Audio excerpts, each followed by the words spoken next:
இப்போ இந்த கோட் திரைப்படம் வந்திருக்குன்னு சொன்னால் இதனால் தமிழக மக்களுக்கோ அல்லது இந்தியாவுக்கோ ஏதாவது ஒரு 5 பைசா இல்லை 1 பைசாக்கு லாபம் இருக்கானா? இல்லை. இவன் அந்த படத்தில் பேசின ஒரு பேச்சு கூட இவனுடைய சொந்த மூளைக்கு எட்டிய பேச்சு இல்லை. இல்லை சார், சனாதனத்தை ஆதரிச்சு இந்த மாதிரி ட்வீட்டை போட்டிருக்காரா இல்லை விஜய்க்கான எதிர்ப்பு வந்துட்டு வரணும் அப்படின்றத போட்டிருப்பாரு நினைக்கிறீங்க? இல்லை, சனாதனத்தை ஆதரித்துல விஜய்க்கு எதிராக தான் போட்டிருக்காரு. விஜய்க்கு எதிராக விஜய் வந்து ஒரு சனாதனவாதின்னு சொன்னா அரசியல் கட்சி ஆரம்பித்தார், அவர் ஒரு சனாதனவாதி மாரி சித்தரிக்கிறார் அப்படின்னு நான் பார்க்கணும். என்ன மாற்றம் வரும்னு சொல்லி கேட்குறீங்க. இப்போ கோர்ஸ் படம் வந்து என்ன மாற்றம் வரும்? ஒரு மயிரை பண்ணால் கட்டிங்க. அதே மாரி தான் அந்த மாநாடு நடத்தி ஒரு மாற்றத்தை ஏற்படுத்தி ஜெகத் ரட்சன் திமுகவுடைய எம்எல்ஏ எம்பிகளுடைய நிறைய பள்ளி கல்லூரிகள் நிறைய இருக்குது தனியார். எல்லா பள்ளி கல்லூரியிலையும் வந்து போலீஸ் காவல்துறை உள்ள போது அந்த மாணவ மாணவிகள் தங்கியிருக்கக்கூடிய அறைகளை சோதனை பண்ணி கடுமையான நடவடிக்கை எடுக்கணும். மது வந்து சர்வசாதாரணமாக அரசே விற்கிது, கஞ்சா வந்து இருக்கு, அது ஒரு பக்கத்தில் இருக்கு. ஆனால் அதை மீறி இன்னைக்கு வந்து விதவிதமான போதை வஸ்துகள் இன்னைக்கு பள்ளி கல்லூரிகளில் இளைஞர்கள் மத்தியில் வந்து சர்வசாதாரண பழக்கத்தில் இருக்காது. எப்படி கரண்ட் பில்லு வந்து 3 வாட்டி ஏற்றிருக்காங்க. நீங்கள் குஜராத்தில் என்ன கரண்ட் பில்லு, ஆந்திராவில் என்ன கரண்ட் பில்லுன்னு சொல்லி கேட்பானுங்க திமுக காரங்க. அதனால் இவங்க செய்யக்கூடிய அந்த தவறுகளை நாம் பொதுத்தளத்தில் எடுத்து வைக்கும்போது இவங்க வைக்கக்கூடிய குற்றச்சாட்டு வேறு மாநிலத்தை மேற்கோள் காட்டுறது. வேறு மாநிலத்தில் வந்து நாசமாக போயிருந்தால் நானும் நாசமாக்குவேன் தமிழ்நாட்டை அப்படின்ற எண்ணமா? இவங்க வந்து பொதுவெளியில் வந்து ஆமாம் பாலியல் இப்போ இது நடந்தது அப்படின்னு சொல்லி சொல்கிறது வந்து பார்த்தீங்கன்னா இவளுங்களே செருப்பால் அடிக்கணும்னு சொன்னாங்க. இப்போ ராதிகா வந்து சொல்லுது, நீ எத்தனை படங்களை நினைச்சிருக்க, ஒன்று தொடரும்போது நீங்கள் எல்லாம் அவன் சொல்லக்கூடிய அத்தனை அட்ஜஸ்ட்மெண்ட்டையும் செஞ்சுட்டு பல கோடி ரூபாய்களை சம்பாதிச்சுட்டு லிட்டர்ட் ஆனதுல எனக்கு குத்துது கொடைதுன்னா இவளுங்களை செருப்பால் அடிக்காம வேற என்னத்தை கொண்டு அடிக்குது சொல்லுங்க. நீங்கள் அப்போ டீராஜ் சொல்லிட்டாங்க, கருப்பாக இருந்தாலும் நடிகைலாம் கற்போடு இருந்த நடிகை அப்படின்ட்டாங்க. சொன்னாரா இல்லையா? டீராஜ் இந்தியா கூட்டணிக்கு ஓட்டு போடுங்கன்னு தான் பிரச்சாரம். அதனால தான் திமுக வந்து அமோக வெற்றி பெற்று திமுக கூட்டணிக்கு போடுங்க, இந்தியா கூட்டணி அப்படின்ற வார்த்தையை பயன்படுத்தாமல் திமுக கூட்டணி மிகப்பெரிய செயலை இந்த பாராளுமன்ற தேர்தலே எதிர்கொண்டிருக்கும். அப்போ திமுக தான் முன்னிலைப்படுத்தி பேசுகிறேன். திமுக முன்னிலைப்படுத்தினா திமுக கடந்த ஆட்சியில் என்னென்ன சாதனைகள் பண்ணிச்சு அப்படின்றத நம்ம மேலே இது பண்ண வேணும். நான் வந்து கார் ரேஸ் ஓட்டினேன் சொல்ல முடியுமா? அதனால மக்களுக்கு என்ன நன்மை? ஐஎன்டி தமிழ் நேயர்களுக்கு வணக்கம். என்ற நேர்காணலில் நம்முடன் இணைந்திருப்பவர் இந்திய தேசிய கட்சியின் நிறுவன தலைவர் திரு தலா ரஹீம் அவர்கள். வணக்கம் ரஹீம் சார். சார், இப்போ விஜய் அவர்களின் கோட் திரைப்படம் வெளியில் வந்திருக்கு சார். ஒரு பக்கம் வந்துட்டு படம் இணையத்தில் வெளியில் இருக்குன்னு சொல்லி அதிர்ச்சியில் படக்குழுவினர் இருக்காங்க. ஒரு பக்கம் ரசிகர்களை வந்துட்டு பார்த்தீங்கன்னா 2000 ரூபா கொடுத்து டிக்கெட் பார்க்க முடியல. கேரளா மாநிலத்துக்குலாம் சென்றும் போனாலும் அங்கேயும் வந்து டிக்கெட் ரேட்டு அதிகமாக இருக்குது, அதிகாலை காட்சி அப்படின்னு சொல்லி ஒரு வன்மத்தை தெரிவிக்கிறனால எப்படி பார்க்குறீங்க சார்? இல்லை, இது நம்ம பல நேரத்தில் விஜயை நம்ம வந்து மேற்கோள் காட்டும்போது இதை வந்து அவர் அரசியலுக்கு வந்திருக்காரு, என்னத்தை கிழிக்க போகிறார், என்னத்தை பிடுங்க போகிறார் அப்படின்னு சொல்லும்போது இதை தான் நம்ம மேற்கோள் காட்டிட்டு தொடர்ந்து நான் பேசிட்டு வரேன். நான் என்னன்னு சொன்னீங்கன்னா, ஒரு டிக்கெட்டு 200 ரூபா 300 ரூபான்றது தேட்டர் விலை, அதை விட்டுட்டு 2000 3000 4000 அப்படின்றது.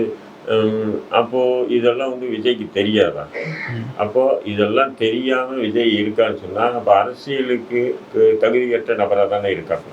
புரியுதுங்களா? அவனுக்கு அப்படி தான் நீங்கள் பார்க்கணும். அப்போது அவனுக்கு தேவை 100 கோடி 150 கோடி 200 கோடி 300 கோடி வாங்கி வீட்டில் வச்சுக்கிட்டு ரசிகர்கள் எப்படியாவது பாருங்கள் என் படத்தை அப்படின்னு சொல்லி ஒரு மனநிலை கொண்டவனால் எப்படி அரசியலில் இறங்கி சாதிக்க முடியும்? அந்த சாதனை வந்து மக்களுக்கான ஆதரவானதாக இருக்கும்னு எப்படி நம்ம என்ன தோணும்?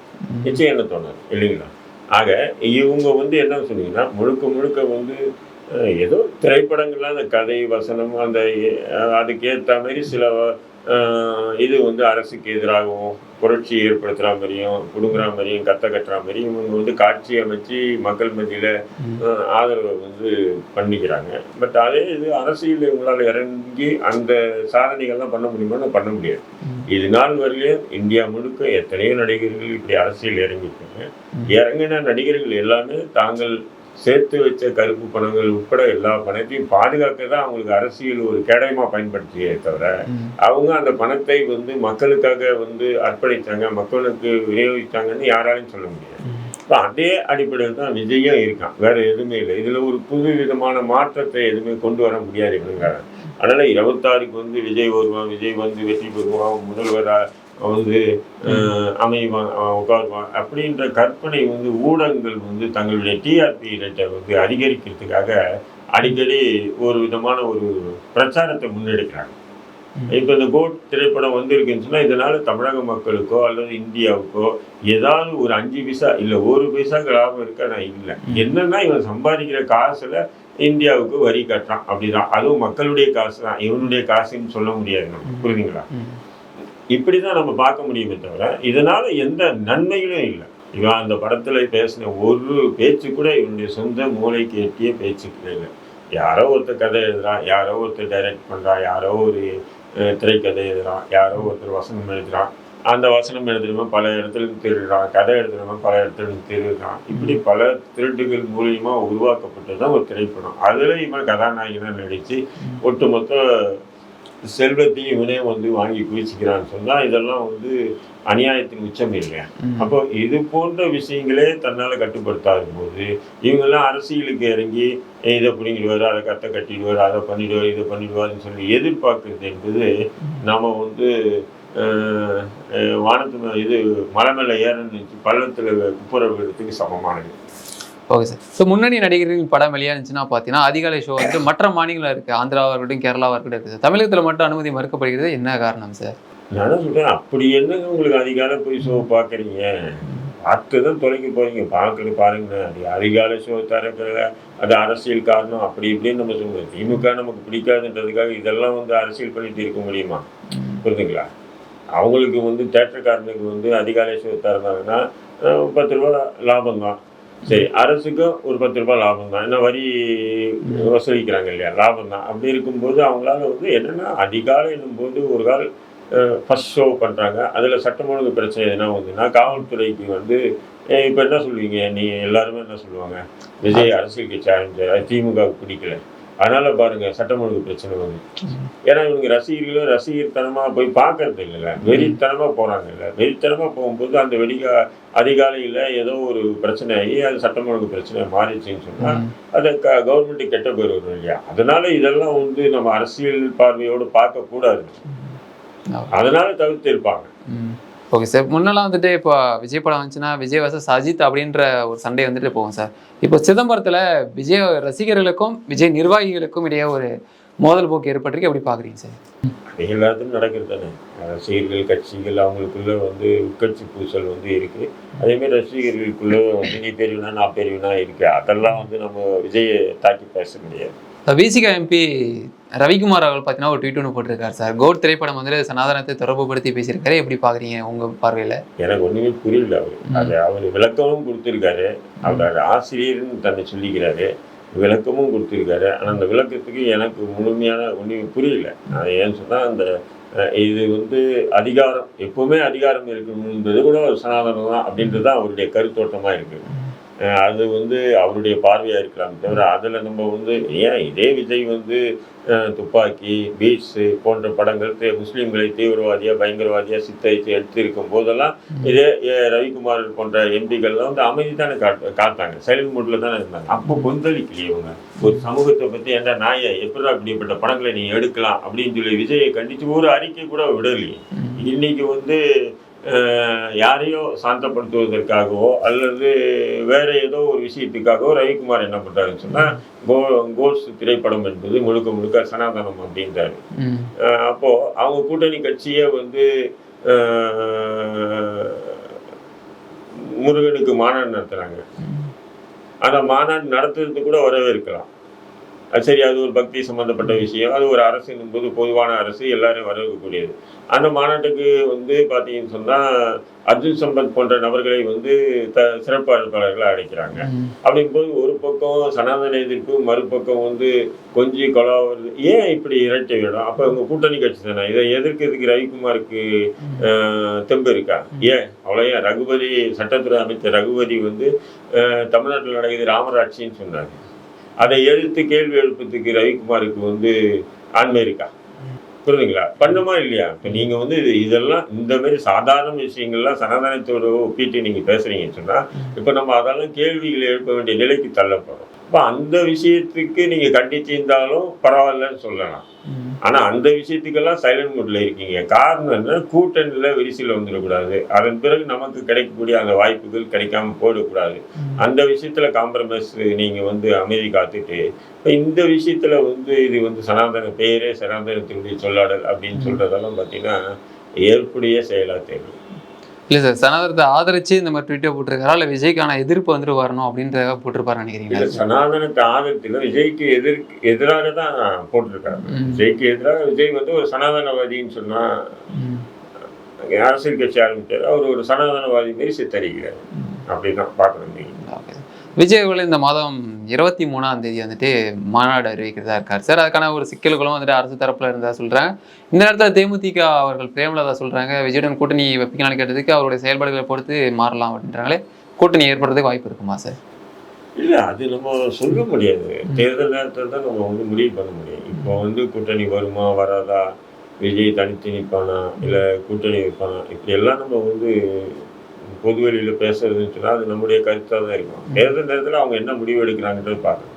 ஆனால் ஆரம்பமே நீங்கள் கூட்டணின்னு சொல்லி எந்த ஒரு அரசியல் கட்சியும் இறங்கினா கூட அது வந்து நிச்சயம் அந்த வேற ஒரு மரத்தினுடைய நிழலில் வளர முடியாது. அந்த வளர்ச்சியை வந்து அப்படியே மட்டுப்படுத்தணும். அப்படிதான் நீங்கள் பார்க்க முடியும். கூட்டணி இல்லாமல் தனிச்சு களம் காட்டினாதான் ஒரு இலக்கை நோக்கி மூன்றாவது அணி அப்படின்றதுக்கு நம்ம வந்து ஒரு சரியான ஒரு பொருத்தமாக இருக்கும். அதை விட்டுட்டு எதனா ஒரு கட்சி கூட கூட்டணின்னும் போது அப்போ அவங்களுடைய ஓட்டு விகிதாச்சாரம் வந்து எவ்வளோதான் குறைஞ்சி இருந்தாலும் அந்த கூட்டணி கட்சியுடைய ஓட்டு தான் அப்படின்னு சொல்லி நம்ம சொல்ல வேண்டிய நிலைக்கு தள்ளப்படும் போது அப்போ அவங்களுக்கு பேக் ஃபயர் தானே ஆகும் அந்த விஷயத்தை. அதனால் விஜய் எடுத்தோன்னு கூட்டணி வைக்கிறானா இல்லையான்னு தெரியல. Okay sir. ஸோ இப்போ அந்த மாநாடு வந்துட்டு 23ஆம் தேதி நடத்த இருக்கிறது எப்படி வந்துட்டு அனுமதி கொடுத்துட்டாலும் எப்படி சார் நடத்த இருப்பாரு, எப்படி எந்த மாதிரியான அறிவிப்புகள் இருக்கும், எப்படி இருக்கும் மாநாடு எப்படி நினைக்கிறீங்க? மண்ணாங்கட்டே இல்லை. இப்போ தலைவர்கள் பலர் வந்துட்டு கலந்துக்கலான்றாங்க. இல்லை அது கலந்துக்குவாங்க. கூட்டத்தை பார்த்துட்டு அந்த கூட்டத்தில் எங்களுடைய குரலும் ஒலிக்கணும்னு சொல்லி நிறைய தலைவர்கள் தமிழ்நாட்டில் அலையிறாங்க. அந்த மாதிரி தலைவர்கள் யாராவது போய் கலந்துக்க வாய்ப்புகள் இருக்கே தவிர, பட் என்ன மாற்றம் வரும்னு சொல்லி கேட்குறீங்க. இப்போ கோர்ஸ் படம் வந்திருக்கு, என்ன மாற்றம் வரும்போது ஒரு மயிரும் மண்ணாங்கட்டியும் இல்லை. அதே மாதிரி தான் அந்த மாநாடு நடத்தி ஒரு மாற்றத்தை ஏற்படுத்த முடியும். இவன் யாரோ வந்து எழுதி கொடுத்ததை ஒரு பல நாள் உட்காந்து வீட்டில் கண்ணாடிக்கு முன்னாடி பேசி ரேசல் பேசி மனப்படம் பண்ணிட்டு அங்கே வந்து ஒப்பிக்கி வைக்க போகிறான். அதுதான் நடக்க போகுது தவிர அதை தவிர்த்து ஒரு பெரிய மாற்றம் பெரிய எழுச்சி ஒரு மண்ணாங்கட்டியும் நடக்காது தமிழ்நாட்டில். இல்லை இந்த மாநாட்டுக்கான அனுமதி ஏன் சார் மறுக்கிறது? ஏன்னா சில காரணங்களை வந்துட்டு அரசு கேட்கிறது என்ன காரணம் சார்? இப்போ கார் ரேஸ் நடத்துச்சு, உடனே வந்துட்டு முடிவு பண்ணி நடத்தி முடிச்சுட்டாங்க பெரும் பொருட்செலவில் வந்துட்டு. இப்போ மாநாட்டுக்காக ஏன் வந்துட்டு அரசு ஒரு எதிர்ப்பு தெரிவிக்கிற மாதிரி? இல்லை அப்படி எதுவும் எதிர்ப்பு தெரிவித்த மாதிரி தெரியல.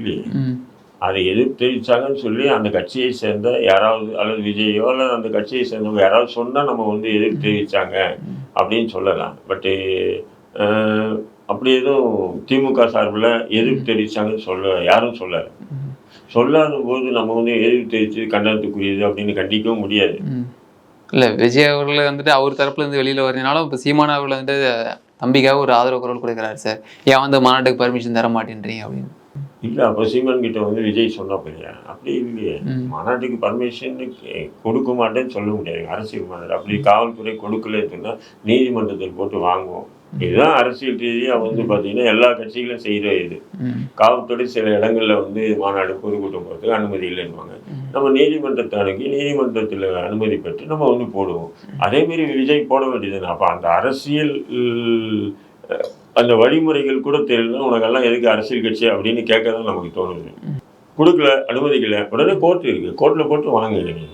அப்படி கோர்ட்டில் போட்டு வாங்கி நடத்திய பல மாநாடுகளை நம்ம உதாரணம் காட்ட முடியும். பல பொதுக்கூட்டங்களை அப்படி நம்ம உதாரணம் காட்டலாம். பல பேரணிகளை வந்து உதாரணம் காட்டலாம்.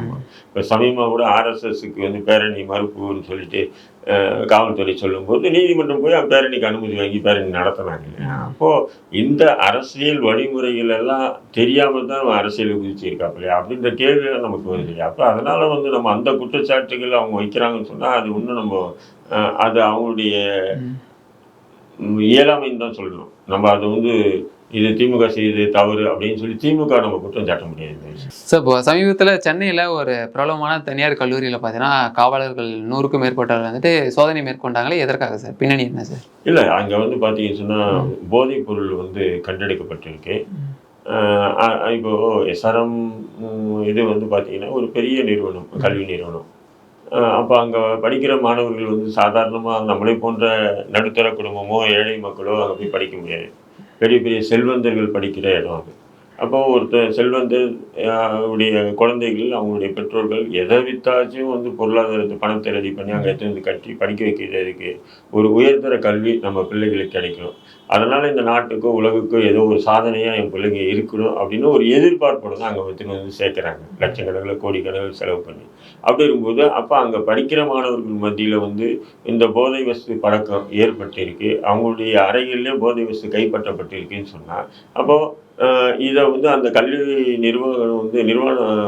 நிர்வாகம் வந்து எப்படி எதிர்கொண்டிருக்கும்?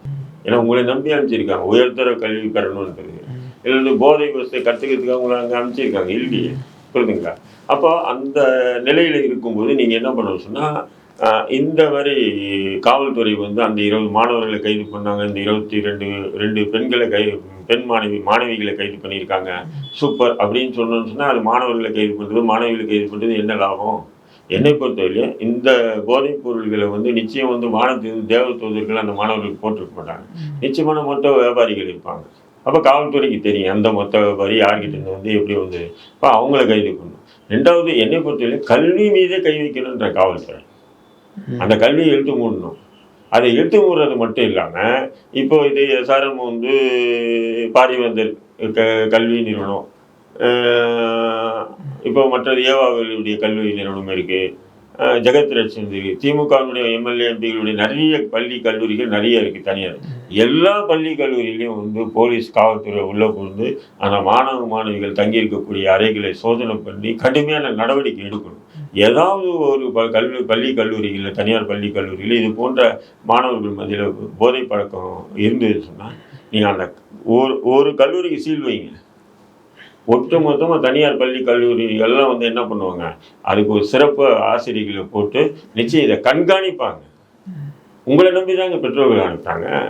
கோடிக்கணக்கான செலவு ரூபாய் பண்ணிட்டு அப்படி அவங்க கோடிக்கணக்கான ரூபாய் செலவு உங்கள்கிட்ட பண்ணி உயர்ந்த கல்வி கற்றுக்க வேண்டாம்னு நினச்சாங்கன்னா அரசு பள்ளியில் சேர்த்துட்டு போவாங்கல்ல. அப்போ நீங்கள் பணத்தையும் வாங்கிட்டு பிள்ளைகளை உங்களை நம்பி அனுப்பக்கூடிய அந்த பிள்ளைகளை வந்து அவங்களுடைய எதிர்காலம் கேள்விக்குறி ஆகிற மாதிரி போதைகளை வந்து நீங்கள் விநியோகம் பண்ணீங்கன்னு சொன்னால் அது எந்த விதமான ஒரு விஷயம் அது. ஆக இந்த பள்ளியில் இப்போ வந்து கைப்பற்றியிருக்காங்க. உடனே அந்த பள்ளி மீது வழக்கு பதிவு செய்யணுன்றாங்க. பள்ளி இழுத்து மூடணுன்றாங்க, அந்த கல்லூரி இழுத்து மூடணுன்றாங்க. சரி, அந்த கல்லூரியில் படிக்கிற 500 மாணவர்களுடைய எதிர்காலம் அரசு என்ன பிடிக்கிட்டா உட்காந்துருக்கு? அந்த 500 மாணவர்கள் அரசு வேறு கல்லூரிகளில் சேர்த்து விடுங்க. அப்போ இன்னொரு கல்லூரி உஷாராவானா இல்லையா? இதை பெற்ற போதை வசதிகள் நம்ம கல்லூரியில் இருந்துன்னா நமக்கு மிகப்பெரிய அசிங்கம், நம்ம இப்போ கல்லூரியை இழுத்து விடுவாங்க, நம்ம கைது பண்ணுவாங்க அப்படின்னு சொல்லிட்டு அதுக்குன்னு சொல்லி சில ஆசிரியர்களை வச்சு கண்காணிப்பான். இப்போ கண்காணிச்சாதான் இந்த பள்ளி கல்லூரிகளில் சகலமாக புழங்கக்கூடிய இந்த போதை வசதிகள் விஷயம் வந்து ஒழியும். இல்லைன்னா ஒழியாது. நீங்கள் மாணவர்களை கைது பண்ணி போய் என்ன பண்ண போகிறீங்க? இப்போ நீங்கள் அப்படி தான் வெளியே பண்ணுறீங்களா? கஞ்சா அடித்தவனை கைது பண்ணுறீங்களா? கஞ்சா விற்கிறவனை கைது பண்ணுறீங்களா? கஞ்சா விற்கிறவனை தான் கைது பண்ணணும், அடிக்கிறவனை கைது பண்ணுறது இல்லை. அப்போ இங்கே வந்து அடித்த பசங்க தானே அது. அப்போ அடித்தேன்னு சொன்னால் அவனுக்கு யார் எடுத்து வந்து கொடுத்தா? அவங்கள நீங்கள் கைது பண்ணியிருக்கீங்களா? அதான் சார் விசாரணை மேற்கொண்டு வராங்களா சார்? கைது பண்ண மாணவர்கள்ட்ட விசாரணை மேற்கொண்டு வருவாங்களா சார்? ஏங்க அவங்க தான் ஜெயிலுக்கு போயிட்டாங்களா? நீங்கள் விசாரணை பண்ணிட்டீங்கல்ல, அவங்களே ஜெயிலுக்கு அனுப்பிச்சிங்க. ஒரு 8-10 பேரை வந்து அந்த 2 மாணவிகள் உட்பட ஒரு 8-10 மாணவர்களை நீங்கள் வந்து என்ன பண்ணீங்க, ஓன் பெயில் கொடுத்து அனுப்பிச்சிட்டீங்க ஸ்டேஷன்லேருந்து. மற்ற சில பேரை மட்டும் தான் கைது பண்ணி போட்டிருக்கீங்க அந்த 20 பேரில். அதில் வந்து இப்போ வந்து யார் இது மெயின் குற்றவாளிகள், இது யார் விநியோகிக்கிறா, யார் தயாரிக்கிறா அப்படின்றத நம்ம பார்க்கணும். ஏன்னு சொன்னால் இன்றைக்கி வந்து பார்த்தீங்கன்னா அதாவது எந்த புத்தில் எந்த பாம்பு இருக்குதுன்னு சொல்ல முடியும். அந்த மாதிரி இன்றைக்கி போதை வசதிகளுக்கு மாணவிகள் அடிமையாக இருக்காங்க. இல்லை பெண்களும் வந்துட்டு கல்லூரி படிக்கக்கூடிய பெண்களும் 10% மேலேன்னு சொல்லி புள்ளி விவரமா சொல்லுது. பள்ளி நான் சொல்கிறேன் கல்லூரியாச்சும் விடுங்க, பள்ளியில் படிக்கக்கூடிய மாணவிகளும் கல்லூரியில் படிக்கக்கூடிய மாணவிகளும் 10% மேலே இந்த போதைகளுக்கு அடிமையாக இருக்காங்க. ஆனால் போதை வசதி பேர்களை கேட்டால் நமக்கு ஆச்சரியமாக இருக்குது. நம்ம குடும்பத்தில் எவ்வளோதான் நல்லா படித்து வெல்டுடு இருந்தாலும் தாய் தந்தை பெற்றோர்கள் வந்து அவங்க பெற்றோருக்கு முன்னாடியே அவங்க ஃபோனில் வந்து வரும்போது ஒரு 2 பேப்பர் எடுத்துக்கான்னு சொல்லும்போது ஏதோ பேப்பர் தான் கேட்குறான் புள்ளன்னு நினச்சிட்டு இருப்பாங்க. பேப்பர்ன்றது ஸ்டாம்ப் வந்து நாக்கு ஓட்டிட்டா அது ஒரு விதமான போதை. அது இப்போ நீங்கள் வந்து மது அருந்தினாவோ இல்லை கஞ்சா அடித்தாவோ நேருக்கு நேராக வந்தோன்னா வாசம் வரும், அது தெரிஞ்சுக்கும். அட பையன் இப்படி பண்ணியிருக்கான், அது திருத்தத்துக்கு என்ன வழி இருக்குது, பெற்றோர்கள் முயற்சி பண்ணுவாங்க. இதெல்லாம் பெற்றோர்களுக்கு தெரியாது. இது ஒரு ஸ்டேஜுக்கு போயிட்டு அவனாக இருக்க மாட்டான். அதை மாறும்போது தான் அடடா பையன் ஏதோ ஒரு போதைக்கு அடிமையாக இருக்கான்னு தெரியும். அது போன்ற போதை வஸ்துகள் தான் இன்னைக்கு நிறைய இருக்கு. மாத்திரைகள் இதெல்லாம் பெரிய பெரிய கார்ப்பரேட் கம்பெனிகள் தான் உருவாக்கி புழக்கத்தில் விடுறாங்க. இது சாதாரணமான தொழிலாக நீங்கள் பார்க்கக்கூடாது. குடிசை தொழிலாக பார்க்கக்கூடாது. ஏதோ நம்மளாம் முன்னாடி கஞ்சா, அதிகபட்சமாக கஞ்சா இல்லைன்னா மது, இதுதான். இன்னைக்கு மது வந்து சர்வசாதாரணமாக அரசே விற்கிது.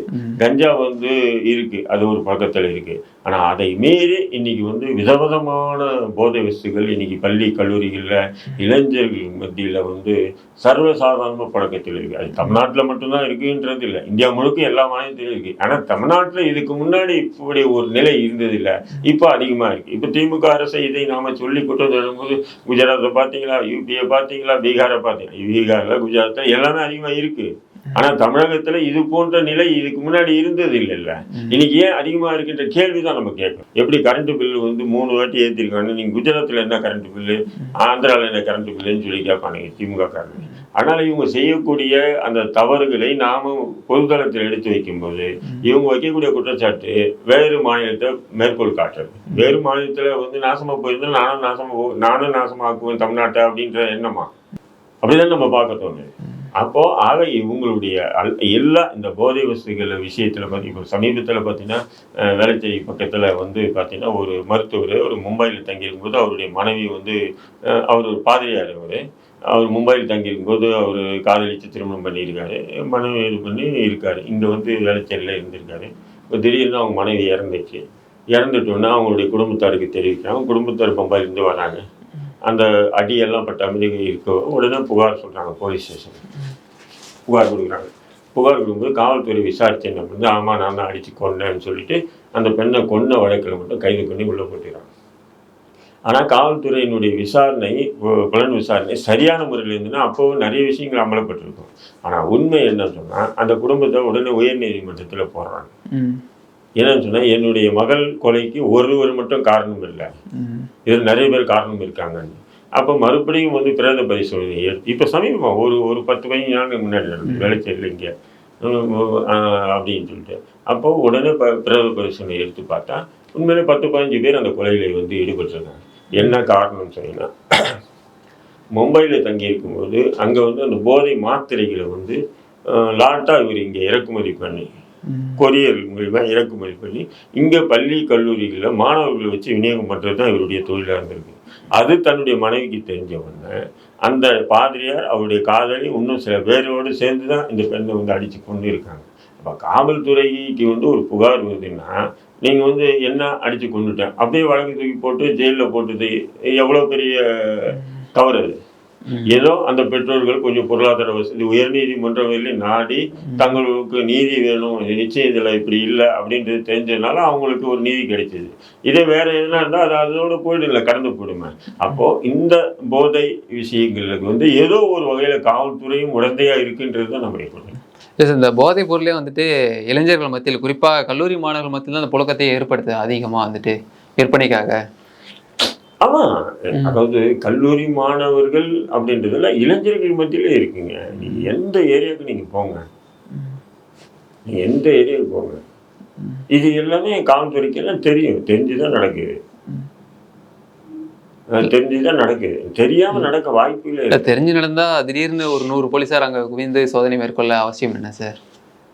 அதாவது இப்போ போலீஸ் ஸ்டேஷன்ல நீங்க பாத்தீங்கன்னா கஞ்சா விற்கிறவங்க வித்துட்டே இருப்பான். திடீர்னு ஒரு ஆர்டர் வரும், எல்லாரும் தூக்கி உள்ள போடுவாங்க.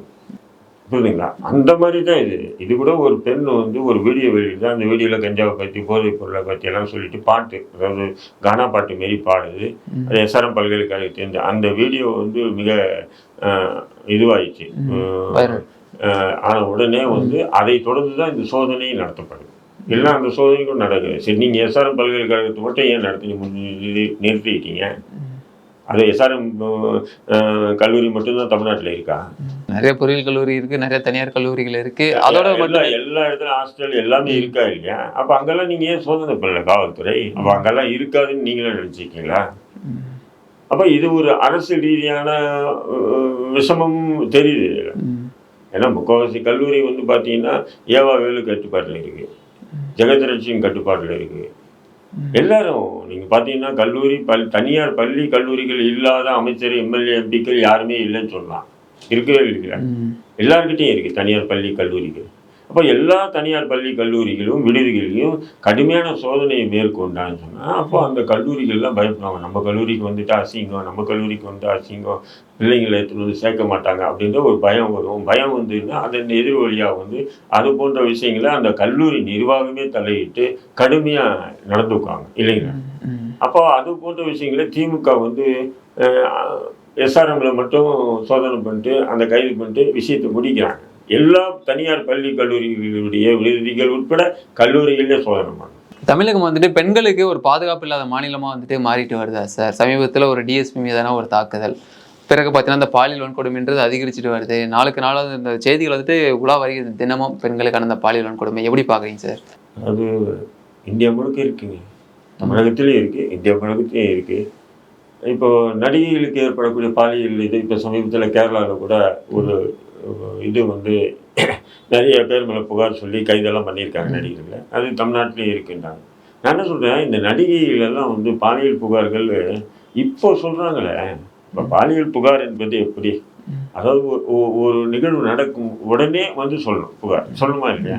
இவங்க வந்து அதை நடிக்கும்போது ஏற்பட்ட அத்தனை பாலியல் புகார்களையும் எல்லாத்தையும் அனுபவித்து இவங்க வயசாகி ரிட்டையர்ட் ஆன பிறகு இவங்க வந்து பொது வெளியில் வந்து ஆமாம் பாலியல் இப்போ இது நடந்தது அப்படின்னு சொல்லி சொல்கிறது வந்து பார்த்தீங்கன்னா இவளுங்களே செருப்பால் அடிக்கணும்னு சொன்னாங்க. இப்போ ராதிகா வந்து சொல்லுது, நீ எத்தனை படங்களை நடிச்சிருக்க, ஒன்று தொடரும்போது ஒரு ஆண் வந்து ஒரு பெண்ணை பார்க்குற பார்வையிலே பெண்ணுக்கு தெரிஞ்சுதுங்க எந்த பார்வையில் பார்க்குறான்றது. புரியுதுங்களா உங்களுக்கு? அப்படி இருக்கும்போது நீங்கள் ஒன்றும் பப்பா இல்லையா, உங்களுக்கு தெரியும் இல்லையா இவன் எந்த நோக்கத்தில் இந்த வார்த்தைகளை இவன் பேசுகிறான். அப்போ இவன் எதிர்பார்க்குறான் என்கிட்ட இயக்குனர் எதை எதிர்பார்க்குறான், தயாரிப்பாளர் நம்மகிட்ட என்ன எதிர்பார்க்குறான், நடிகர் என்ன எதிர்பார்க்குறான், அல்லது கோ ஆர்டிஸ்ட் நம்மகிட்ட என்ன எதிர்பார்க்குறான்னு இவளுக்கு நல்லாவே தெரியும்.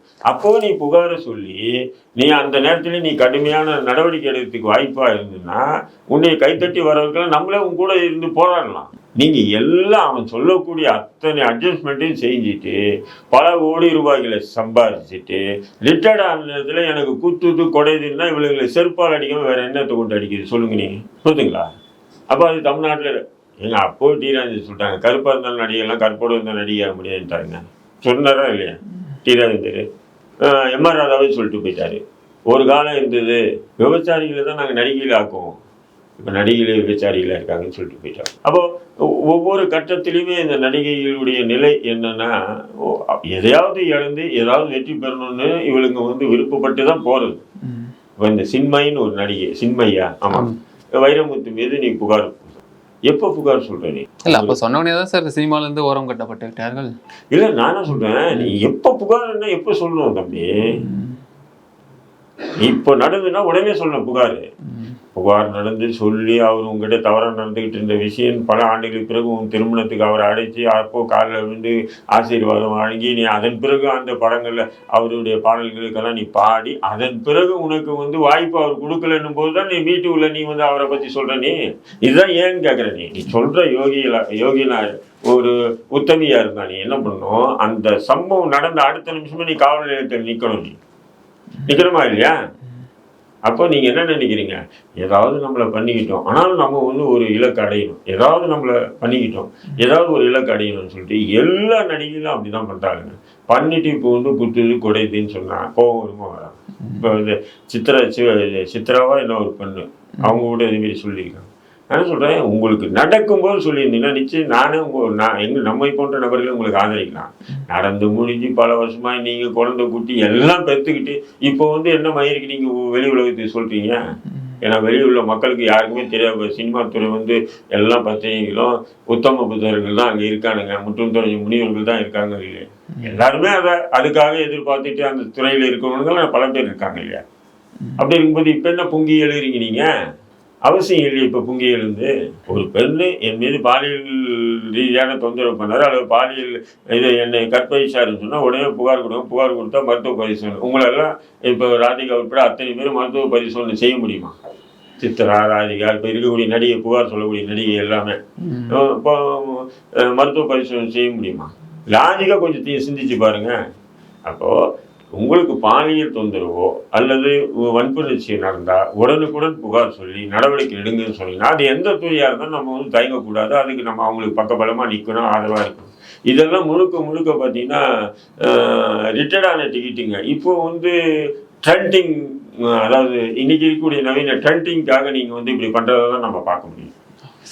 சார் இப்போ அரசியலை பொறுத்த வரைக்கும் 2026 தேர்தல் சுமூகமாக இருக்காது அப்படின்னு சொல்லி சொன்ன நேரு அவர்கள் திடீர்னு மாற்று கருத்து, நான் அப்படி சொல்லலை, தப்பா எனக்கு கருத்தை புரிஞ்சுக்கிட்டீங்க அப்படின்னு சொல்லி பின்வாங்க காரணம் என்ன? இல்லை, அவருக்கு தெரியலைங்க. 26 வந்து நிச்சயம் வந்து பாராளுமன்ற தேர்தல் வந்து பார்த்தீங்கன்னா மோடிக்கு எதிராக, தமிழக மக்களை பற்றி மோடிக்கு எதிராக ராகுலுக்கு ஆதரவான நிலை எடுத்ததுனால தான் திமுக கூட்டணி எல்லாரும் வந்து திமுக கூட்டணிக்கு ஓட்டு போடுங்க. தமிழ்நாட்டில் யாருமே தேர்தல் பிரச்சாரம் பண்ணல, நல்லா புரிஞ்சுங்க. பாராளுமன்ற தேர்தலில் இந்தியா கூட்டணிக்கு ஓட்டு போடுங்கன்னு தான் பிரச்சாரம் பண்ணாங்க. அதனால தான் திமுக வந்து அமோக வெற்றி பெற்றிருக்கு. அதே திமுக கூட்டணிக்கு போடுங்க, இந்தியா கூட்டணி அப்படின்ற வார்த்தையை பயன்படுத்தாமல் இருந்ததுன்னா திமுக கூட்டணி மிகப்பெரிய ஃபெயில் இந்த பாராளுமன்ற தேர்தலே எதிர்கொண்டிருக்கும். அப்படிங்கும்போது வருகின்ற சட்டமன்ற தேர்தலில் நிச்சயம் அவங்க வந்து என்ன பண்ணுவாங்கன்னா அது தெரியும் இல்லையா, அவரும் வந்து ஒரு மிகப்பெரிய அரசியல்,